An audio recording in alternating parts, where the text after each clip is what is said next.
رب العالمين والعاقبۃ للمتقین والصلاة والسلام علی سید الانبیاء والمرسلین محمد وعلى آلہ واصحابہ وازواجہ وذریاتہ واہل بیتہ اجمعین الی یوم الدین۔ اما بعد فقد قال اللہ تبارک وتعالی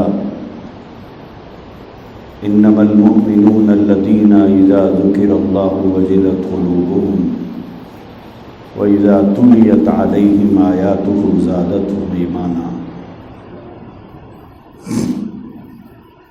بزرگان محترم، عزیزان گرامی، اللہ تبارک و تعالیٰ نے ہم سب کو ماہ رمضان المبارک کی دہلیز تک پہنچا دیا۔ پروردگار عالم ہم سب کو رمضان المبارک کا ماہ مقدس اور وہ عظیم مہینہ نصیب فرمائے۔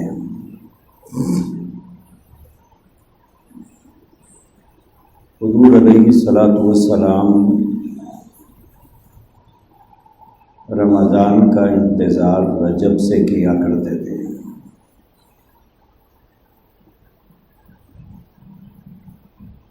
رجب کا چاند دیکھتے ہی اللہ کے نبی علیہ الصلاۃ والسلام دعا کرتے تھے کہ اللہ رجب اور شعبان میں برکت عطا فرمائیے اور ہم سب کو رمضان تک پہنچا دیجیے۔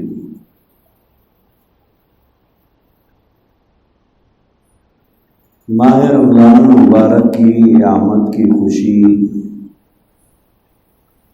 ہر مسلمان کے چہرے پر نظر آتی ہے۔ ہر مسلمان آپس میں ایک دوسرے سے اس کا تذکرہ کرتا ہے کہ بھائی 15 دن باقی رہ گئے، 8 دن باقی ہے، 2 دن باقی ہے۔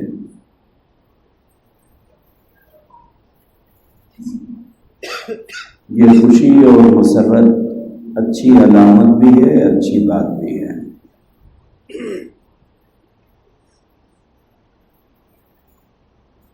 لیکن ساتھ میں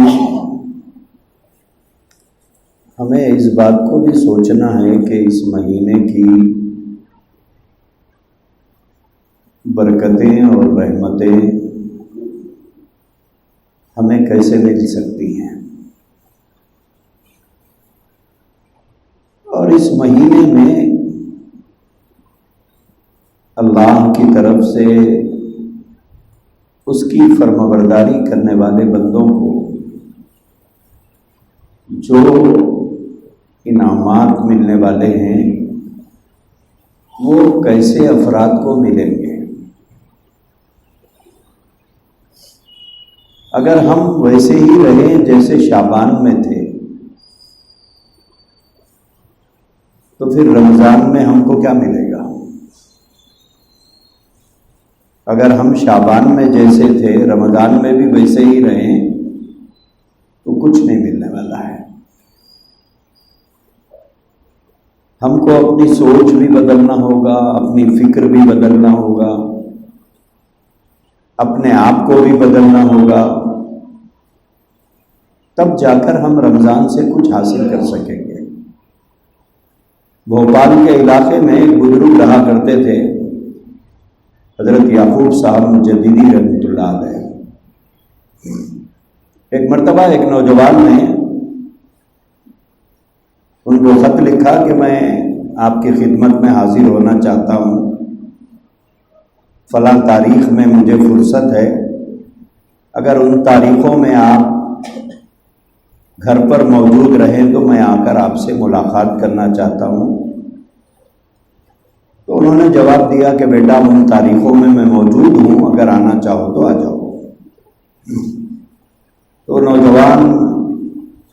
ان کی خدمت میں پہنچا تو انہوں نے پوچھا کہ بیٹا کیا مقصد ہے آنے کا، کیوں میری خدمت میں آپ آنا چاہتے تھے، کیا وجہ ہے؟ تو انہوں نے کہا کہ میں آپ کی صحبت میں رہ کر فیض حاصل کرنا چاہتا ہوں، آپ سے بیعت بھی کرنا چاہتا ہوں، آپ کو اپنا مرشد بنانا چاہتا ہوں، اور آپ کی صحبت میں رہ کر فیض اٹھانا چاہتا ہوں، یعنی فائدہ اٹھانا چاہتا ہوں۔ لیکن وہ نوجوان جس لباس میں آیا تھا وہ لباس اسلامی نہیں تھا۔ جیسے نیک لوگ جو لباس پہنتے ہیں وہ لباس نہیں تھا۔ اس کے سر پر جو بال تھے وہ زمانے کے فیشن کے مطابق تھے، اس کا چہرہ بھی سنت کے مطابق نہیں تھا۔ اس نوجوان کو سر سے پیر تک دیکھ کر حضرت یعقوب صاحب مجددی رحمۃ اللہ علیہ نے اس سے فرمایا کہ بیٹا جس پیالے میں دودھ لینا چاہتے ہو وہ پیالہ تو پھٹا ہوا ہے، جس پیالے میں دودھ لینے آئے ہو وہ پیالہ تو پھٹا ہوا ہے، اس میں نہ ایک خطرہ دودھ ٹھہرتا ہے نہ ایک سیر دودھ اس کے اندر ٹھہرے گا، کیونکہ یہ چاروں طرف سے پھٹا ہوا ہے، اور تم یہ پیالہ لے کر آئے ہو دودھ لینے کے لیے، اس میں تو کوئی چیز ٹھہرتی ہی نہیں ہے۔ تو میرے عزیز بھائیوں،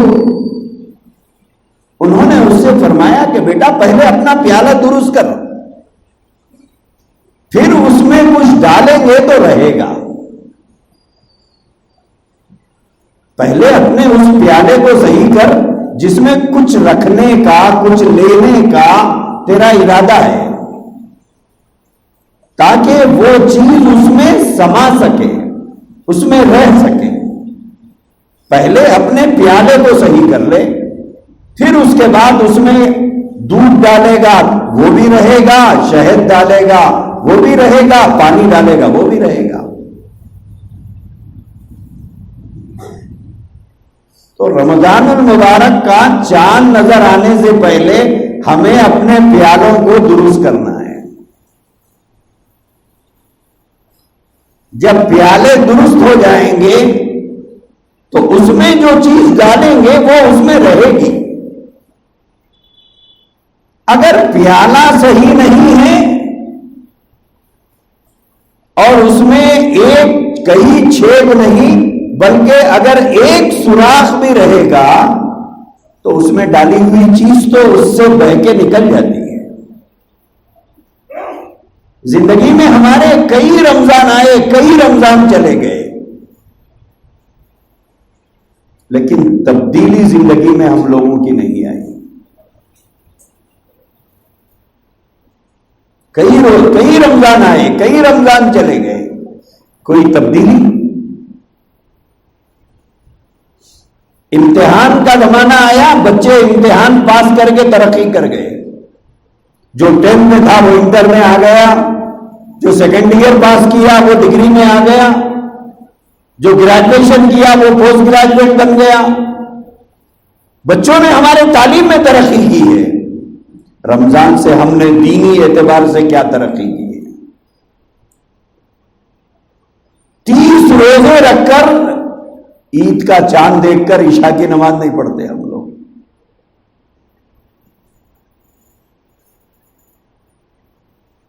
کیا تبدیلی رمضان سے ہماری زندگی میں آئی ہے؟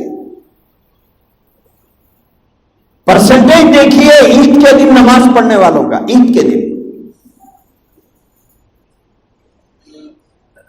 مغرب میں چاند نظر آیا، عشاء میں عشاء کی نماز نہیں پڑھتے ہم لوگ۔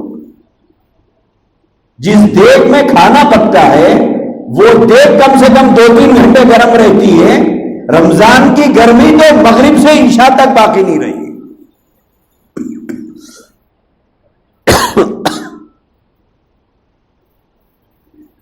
میرے عزیز بھائیوں، رمضان المبارک کے بارے میں بزرگوں نے لکھا ہے، جس کا رمضان صحیح گزر گیا، یعنی پوری قدر اس نے رمضان کی اور پورا احترام کیا، پورا اکرام کیا رمضان کا. رمضان کو ماہ مہمان کہا جاتا ہے. جس نے اس مہینے کا اکرام کیا، احترام کیا، اس مہینے کے آداب کو ملحوظ رکھ کر اس ایک مہینے کو بتایا اور گزارا، بزرگوں نے لکھا ہے کہ پورا سال اس کا صحیح گزرے گا. اور جس نے رمضان میں احترام نہیں کیا، رمضان کی عبادتوں کا اہتمام نہیں کیا، تو پھر اس کا سال ویسے ہی گزرے گا جیسے پچھلی زندگی کے کئی سال گزر گئے. اللہ کے نبی علیہ الصلوۃ والسلام نے تو یہ فرمایا، جس کو زندگی میں ایک رمضان مل جائے اور وہ اپنی مغفرت نہ کرا لے، بڑے بدبخت ہے وہ آدمی. ایک رمضان کسی کو مل جائے اور اس نے اللہ سے معافی چاہ کر اپنے رب کو نہیں منا سکا اور اپنی مغفرت کا سامان نہیں کر سکا، فرمایا کہ وہ بدنصیب اور بدبخت آدمی ہے. بلے حضور نے فرمایا لعنت ہو ایسے آدمی پر اللہ کی. ہماری زندگیوں میں 40 رمضان گزر گئے ہیں، لیکن ہم آج تک نمازی بھی نہیں بن سکے. 40 رمضان گزر گئے ہیں، سنت کی محبت ہماری زندگی میں پیدا نہیں ہو پائی. 40 رمضان گزر گئے ہیں، آج تک ہمارا چہرہ سنت کے مطابق نہیں بن پایا.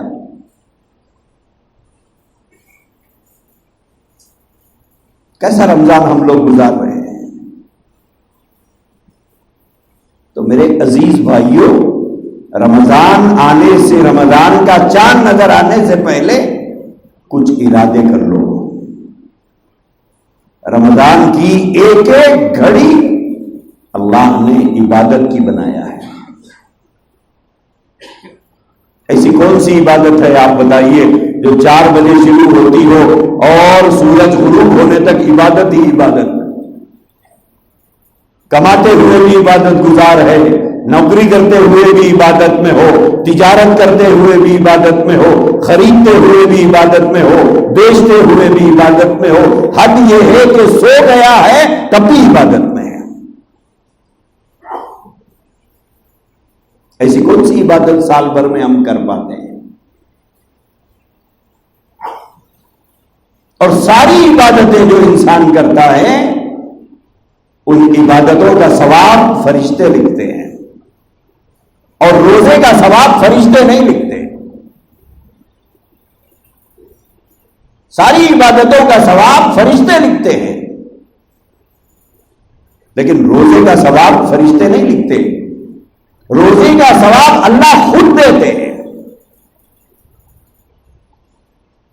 الصوم لی وانا اجزی بھی، اس کا بدلہ تو میں دیتا ہوں. اتنی محترم شان عبادت کا مہینہ بالکل قریب آ چکا ہے. اگر یہ بھی ناقدری میں گزر گیا تو ہم کو کیا پتا کہ آئندہ سال ہم رہیں گے نہیں رہیں گے. اسی لیے اللہ کی رحمتوں کو لینا ہے، برکتوں کو لینا ہے. ماہ رمضان المبارک کی برکتوں کو اگر حاصل کرنا ہے تو پہلے اپنے پیالوں کو درست کرنا ہے کہ جس میں ہمیں لینا ہے وہ پیالہ پہلے صحیح ہو.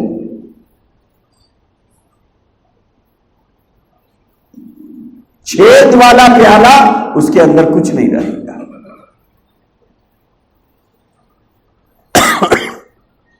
یہ پہلی بات۔ دوسری بات یہ ہے کہ ماہ رمضان المبارک کے روزے کے سلسلے میں ہم یہ بات یاد رکھیں کہ ماہ رمضان المبارک کا ایک روزہ، صرف ایک روزہ بلا کسی عذر کے عمدن چھوڑ دیا۔ بہت سے لوگ خود فیصلہ کر لیتے ہیں کہ میں اس حال میں ہوں کہ میں روزہ نہیں رہ سکتا، خود فیصلہ کر لیتے ہیں، خود مفتی بن جاتے ہیں، خود روزہ چھوڑ دیتے ہیں۔ شریعت کی روشنی میں ان کو روزہ چھوڑنا درست تھا نہیں تھا اس کا فیصلہ خود کر لیتے ہیں۔ رمضان المبارک آتے ہی آدھے لوگ مفتی بن جاتے ہیں، آدھے مفتی تو مسجدوں میں نظر آتے ہیں، آدھے مفتی باہر رہتے ہیں۔ ہر آدمی بولتا ہے رمضان میں، رمضان المبارک کا مہینہ سب سے زیادہ مصیبت لے کے آتا ہے مسجد میں خدمت کرنے والوں پر، مؤذن پر، امام پر۔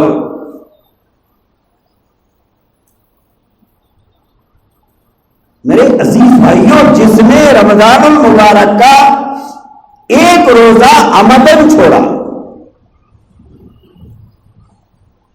اب یہ سوچ لیا کہ بھئی بعد میں قضا کر لیں گے،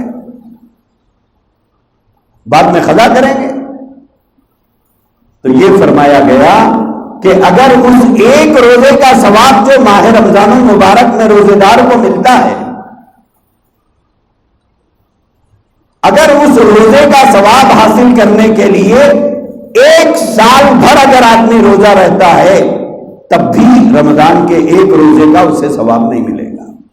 اللہ رمضان کے مہینے کے روزے پہ یہ عطا فرماتے ہیں۔ حضرت علی رضی اللہ تعالیٰ عنہ فرماتے تھے کہ دو چیزوں کا مزہ دو موسموں کے ساتھ ہے، ایک یہ ہے کہ مجھے سخت گرما کا روزہ بہت پسند ہے۔ حضرت علی فرماتے تھے کہ مجھے سخت گرما کا روزہ بہت پسند ہے اور سخت سردیوں کی تہجد بہت پسند ہے۔ جو لوگ موسم سردی میں مدینہ گئے ہوں انہیں اندازہ ہوگا کہ مدینہ منورہ میں کیسی سردی ہوتی ہے، دانت بجتے ہیں مدینے کی سردی سے، اتنی شدید سردی ہوتی ہے۔ حالانکہ وہاں سے 350 کلومیٹر 400 کلومیٹر پر مکہ المکرمہ ہے، وہاں موسم نارمل رہتا ہے سردی کے موسم میں بھی، لیکن مدینہ طیبہ میں دانت بجتے ہیں آدمی کے، اتنی کڑاکے کی سردی ہوتی ہے کہ دن میں 12 بجے تک شبنم گرتی رہتی ہے۔ حضرت علی فرماتے ہیں بولے مزہ تو تب ہے جب کڑکڑاتی ہوئی سردی ہو اور ٹھنڈے پانی سے وضو کر کے آدمی تہجد میں اللہ کے سامنے کھڑا ہو جائے، اور فرماتے کہ روزے کا مزہ تو تب ہے جب حلق میں پیاس کے کانٹے چبھتے رہے اور آدمی اپنی پسند اور لذتوں کی چیزوں کو اپنے رب کے لیے چھوڑ دے۔ موسم گرما کا روزہ اور موسم سرما کی تہجد، آج ہمارے سامنے موسم گرما کا روزہ ہے۔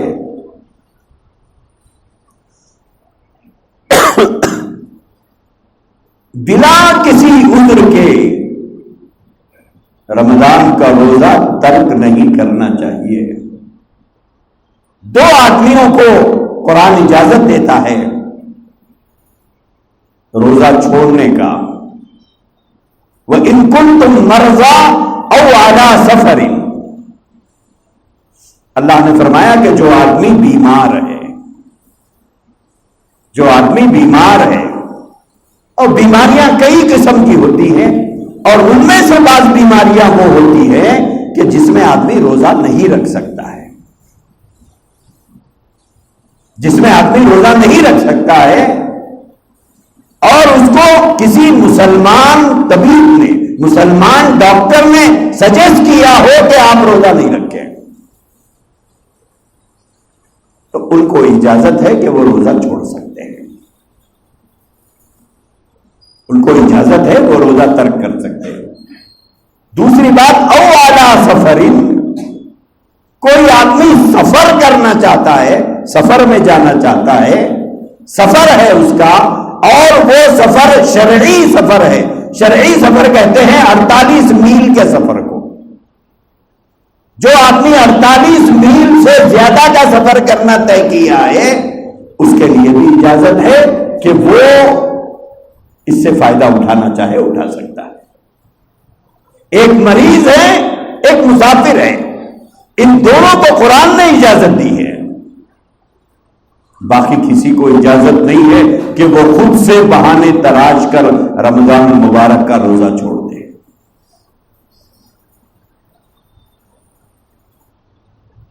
تو لہذا ہمیں اس بات کی کوشش کرنا چاہیے کہ اس سخت گرما کے موسم میں بھی اللہ کی رضا پتہ نہیں کس ادا میں چھپی ہوئی ہے، ہم ارادہ کریں کہ ہم رمضان المبارک کا ایک روزہ بھی بلا کسی عذر شرعی کے ہم ترک نہیں کریں گے، نہیں چھوڑیں گے۔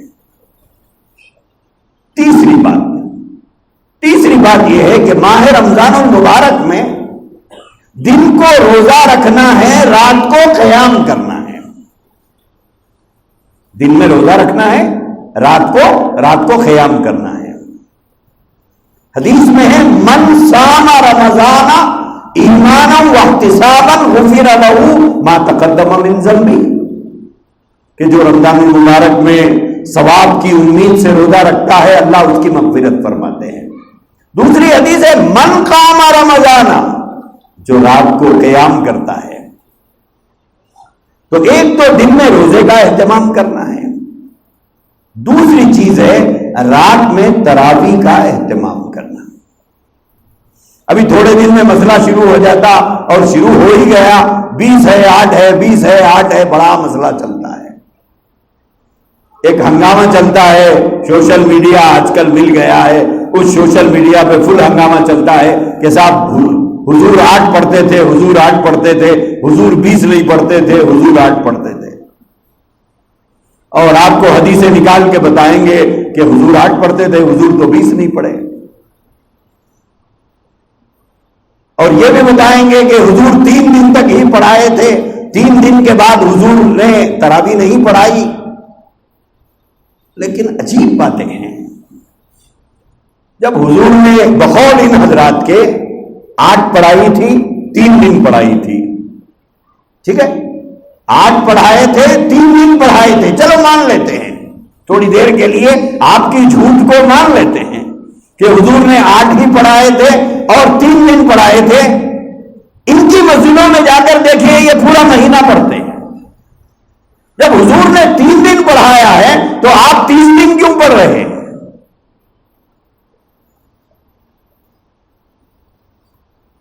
یہ چاند دیکھ کر شروع کرتے ہیں، چاند دیکھ کر چھوڑتے ہیں، تو حضور نے 30 دن تو نہیں پڑھایا تھا نا مسجد نبوی میں،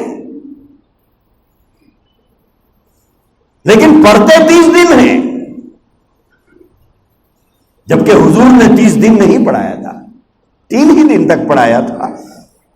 صحابہ کے شوق کو دیکھ کر اللہ کے نبی نے چوتھے دن آپ نے نہیں پڑھایا، اور یہ کہا کہ کہیں یہ فرض نہ ہو جائے، بعد میں تم مشقت میں نہ پڑ جاؤ۔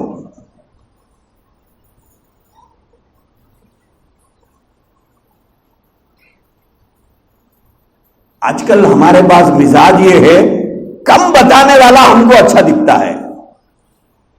اگر کوئی بتائے کہ ارے میاں 20 نہیں ہے یارو 8 ہی ہے، تو ہم اس کو قبول کر لیتے ہیں۔ ارے بولے خالی پیلی یہ لوگ 20 پڑھ رہے ہیں، 8 ہی 6 گتے۔ اگر کوئی یہ بتا دے کہ نہیں صاحب ہے ہی نہیں تراویح، تو اس کو دعا دے کے نکل جائیں گے ہم لوگ۔ یہ ہمارا مزاج بنتا جا رہا ہے کہ جو یہ بولے کہ نہیں کرنا ہے اس سے ہم بڑے خوش ہیں۔ میرے عزیز بھائیوں، سیدنا فاروق اعظم رضی اللہ تعالی عنہ کے دور خلافت سے لے کر آج تک مسجد نبوی میں بھی اور بیت اللہ شریف میں بھی 20 رکعت تراویح کا اہتمام فاروق اعظم رضی اللہ تعالیٰ عنہ کے زمانے سے لے کر آج تک ہے. اور تراویح حضرات صحابہ کرام رضوان اللہ تعالیٰ علیہم اجمعین 20 رکعت پڑھتے تھے. 20 رکعت تراویح صحابہ پڑھتے تھے. لہذا تراویح 20 رکعت پڑھنا ہے. 20 رکعت تراویح پڑھنا ہے اور چاند دیکھ کر شروع کرنا ہے, چاند دیکھ کر چھوڑ دینا ہے. لہذا ماہ رمضان میں دن میں روزہ رکھنا ہے, رات میں تراویح پڑھنا ہے. اب تراویح میں قرآن کتنا سننا ہے, کتنا قرآن سننا ہے, یہ آپ کے شوق اور ذوق پر منحصر ہے کہ آپ جتنا چاہے سنیں. لیکن نماز میں رہ کر سنیں, مسجد میں بیٹھ کر نہیں. نماز میں رہ کر سننا چاہیے, مسجد میں بیٹھ کر نہیں. سب سے زیادہ گناہ مسجد میں ہم لوگ رمضان میں کرتے ہیں. ہاں, کان کھول کے سنیے, سب سے زیادہ گناہ ہم لوگ مسجد میں رمضان میں کرتے ہیں. اور عبادت کی ناقدریاں سب سے زیادہ رمضان میں ہوتی ہیں. کہ امام صاحب پڑھا رہے ہیں, ہم پیچھے بیٹھے ہوئے ہیں, اس کے بعد رکوع میں جائیں گے, بھاگ کے آ کے شامل ہو جائیں گے اور یہ سمجھیں گے کہ یہ بازو والے صاحب جو شروع سے کھڑے ہوئے ہیں اولے ہیں اور ہم ہوشیار آدمی ہیں, ان کو پتہ ہی نہیں تھا کہ رکوع میں آ کے مل گئے تو رکعت مل جاتی. ارے اللہ کے بندے, رکوع میں آ کے مل گئے تو رکعت تو مل گئی, لیکن قرآن سننے کا ثواب کہاں سے ملا؟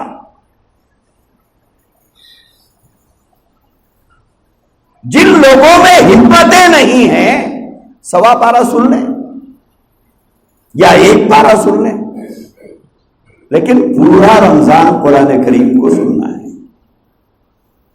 دیکھیے, 2 سنتیں الگ الگ ہیں. ایک ہے چاند دیکھ کر تراویح شروع کرنا, چاند دیکھ کر ختم کرنا. پڑھنا تو پورے 29 دن یا 30 دن ہے, 28 دن یا 30 دن جو بھی ہے, تو آپ کو اتنے دن پڑھنا ہے. ایک دن کی بھی چھٹی نہیں ہے. چاند دکھتے ہی کمیٹیاں مسجد کے پریشان رہتے, لوگ بہت آ رہے ہیں, کیا کریں گے, اوپر بنائیں گے کیا, اوپر بنائیں گے کیا. 3 دن رہتا ہے یہ جوش. 3 دن کے بعد مسجدوں کا حال دیکھیے کیا رہتا ہے. کیوں؟ اس لیے کہ تراویح میں وہی 2-3 صف رہتے ہیں.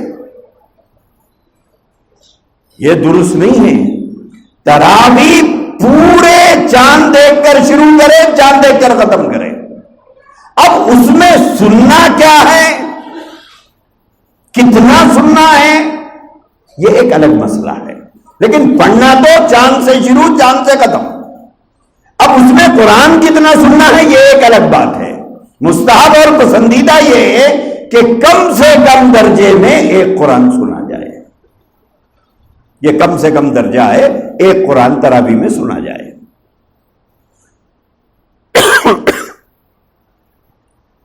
1.25 پارہ پڑھ لیجئے, ایک قرآن مکمل ہو جائے گا. نہیں, اللہ نے ہمت دی ہے 2 پارے سن لیجئے, اللہ نے ہمت دی ہے 3 پارے سن لیجئے, اللہ نے حوصلہ دیا ہے 5 پارے, 6 پارے, 10 پارے, آپ کی مرضی ہے. 10 پارے ہو جاتے ہیں, سن لیجئے, 3 دن میں قرآن مکمل ہو جائے گا. لیکن چھٹی ابھی بھی نہیں ہے. لوگ سمجھتے ہیں صرف قرآن سننا ہے تراویح میں, چاہے 1 دن میں سنیں, 3 دن میں سنیں.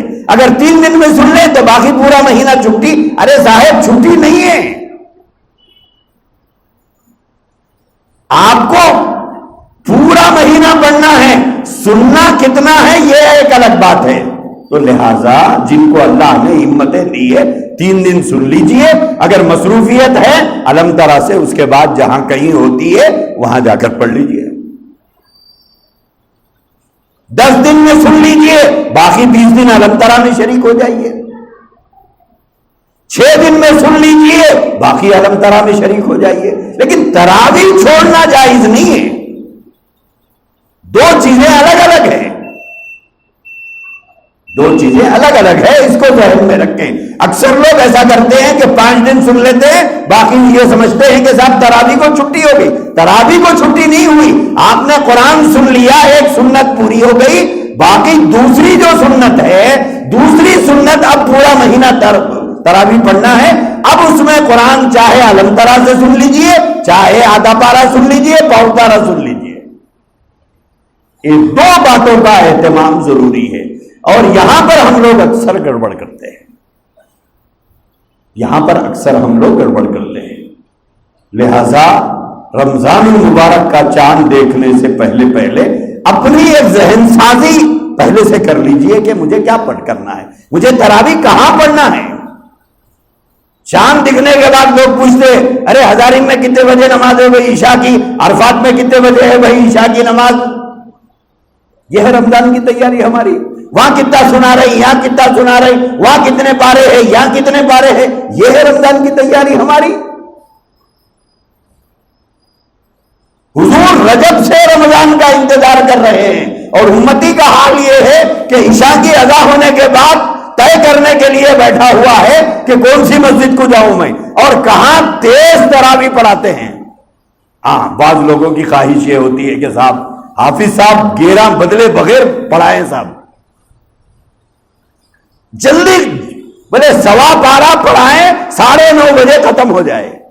8:30 بجے تو آج کل 8:15 بجے 8:30 بجے عشاء ہوگی رمضان میں۔ فرض اور سنت میں 15 منٹ نکل جائیں گے، 7:45 9 بجے تراویح شروع ہو، 9:30 بجے ختم ہو جائے صاحب۔ جتنا تیز پڑھائیں گے وہ حافظ صاحب ہمارے لیے اتنے پسندیدہ ہیں، جبکہ اسلامی اعتبار سے وہ حافظ صاحب اتنے ہی غلط ہیں، اتنے ہی غلط ہیں۔ اس لیے کہ قرآن کو قرآن کی طرح پڑھنا چاہیے۔ اللہ کے نبی نے فرمایا القرآن حجت لک او علیک، قرآن تمہارے لیے قیامت میں اللہ کے پاس یا تو حجت ہوگا یا تمہارے خلاف گواہ ہوگا۔ اب صاحب تیز پڑھنے والے چاہیے، مسلیاں ذرا دیر ہوئے تو بولتے ارے مول صاحب اتنا لمبا پڑھائے تو کیسا جی، یہ ولیمے کی دعوت تھوڑی ہے ہم دستر بزنس کے لیے 2 گھنٹے انتظار کرنے کے لیے، یہ مسجد ہے فٹافٹ ختم ہونا چاہیے۔ ولیمے کے دستر کے لیے 2 گھنٹے بیٹھیں گے ہم لوگ، دولہے کے انتظار میں 2 گھنٹے ٹہلیں گے ہم لوگ، بیگانہ شادی میں عبداللہ دیوانہ دوسرے کی شادی میں 12-1 بجے تک رہیں گے۔ ہمارا دل مسجد میں تھوڑا ہی لگتا، ہمیں 15 منٹ 45 منٹ میں مسجد سے باہر نکال دیجئے، ہمارا دم گھٹتا ہے مسجد میں، ہمارا دم گھٹتا ہے مسجد میں۔ میرے بھائیوں ایسی مسجد کا انتخاب کرو تراویح پڑھنے کے لیے جہاں پر چاول کے دانے نیچے ڈالے تو کیسے بکھر جاتے ہیں، کیسے بکھرتے ہیں، قرآن کا ہر لفظ ایسا صاف صاف پڑھا جائے، ایسا صاف صاف پڑھا جائے۔ کوئی آپ کو حکم نہیں دیا 3 پارے سننے کا، کوئی آپ کو حکم نہیں ہے 5 پارے سننے کا، اسلام نے آپ کے اوپر لازم نہیں کیا 10 پارے سننے کے لیے، کوئی آپ کے اوپر لازم نہیں کیا، لہذا 1.25 پارہ سنیے، لیکن قرآن ایسا پڑھا جائے۔ قرآن کے بارے میں اللہ نے فرمایا وَإِذَا تُلِيَتْ عَلَيْهِمْ آيَاتُهُ زَادَتْهُمْ ایمانا، کہ جب قرآن پڑھا جائے ایمان والوں پر تو ان کا ایمان بڑھ جائے، ایمان بڑھ جائے۔ قرآن سنانے والا قرآن ایسا سنائے کہ جہاں جنت کی آیتوں کا ذکر ہے تو وہاں پر پڑھنے کا لب و لہجہ الگ ہو، جہاں جہنم کا تذکرہ ہو، جہاں اللہ کے غضب کا تذکرہ ہو، جہاں اللہ کی گرفت کا تذکرہ ہو، تو پڑھنے والا ایسا پڑھے کہ سننے والوں پر گریہ طاری ہو جائے۔ اب وہ رہا ہی نہیں. بولے ہم کو تو صاحب 20-20 کھیلنے والے جیسا فاسٹ کھیلتے ہیں, ہم کو تراویح بھی ویسا پڑھانے والا کوئی مل جائے تو اچھا ہے. میرے بھائیوں, فرض ادا کر رہے ہو, قرض نہیں. فرض ادا کر رہے ہو, قرض نہیں.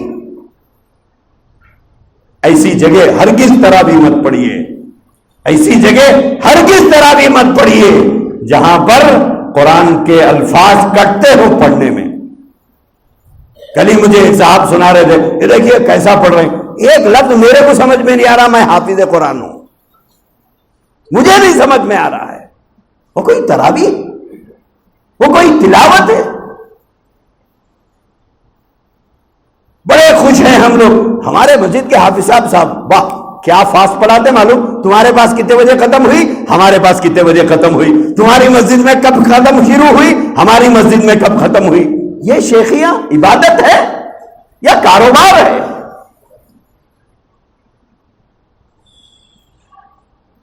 کم پڑھیے, لیکن ایسی جگہ تراویح پڑھیے جہاں قرآن کو صحیح پڑھا جاتا ہے, اور ایسے حافظ قرآن کے پیچھے پڑھیے کم سے کم اس کی داڑھی سنت کے مطابق ہو. پروفیشنل حافظ کئی ہے, پروفیشنل حافظوں کے پیچھے تراویح مت پڑھیے جن کی داڑھی سنت کے مطابق نہ ہو. اور سنت کے مطابق داڑھی ایک مشت کو کہتے ہیں, یہاں پکڑیے ناپو تو ایک مشت ہو کم سے کم, یہ سنت ہے.